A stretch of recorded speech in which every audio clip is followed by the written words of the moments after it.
கஞ்சனூர் அருகே குடிநீர் பயன்பாட்டிற்குள்ள திறந்தவெளி கிணற்றில் மனிதவளம் கலக்கப்பட்டதாக கூறப்பட்ட நிலையில் அது தேனடை என்பது தெரியவந்துள்ளது. விழுப்புரம் மாவட்டம் கஞ்சனூர் அருகே உள்ள கேஆர் பாளையம் கிராமத்தில் குடிநீர் பயன்பாட்டிற்காக திறந்தவெளி கிணற்றில் உள்ள தண்ணீரை மின் மோட்டார் மூலம் மேல்நிலை நீர்த்தேக்க தொட்டிக்கு ஏற்றப்பட்டு அதன் பிறகு குழாய்கள் மூலம் 100க்கும் மேற்பட்ட குடும்பங்களுக்கு குடிநீர் விநியோகிக்கப்பட்டு வருகிறது.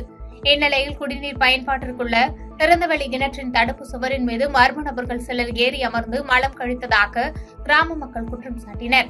இந்நிலையில் அப்பகுதியில் கூடுதல் ஆட்சியர் உள்ளிட்ட அதிகாரிகள் மற்றும் காவல்துறையினர் விசாரணை மேற்கொண்டனர்.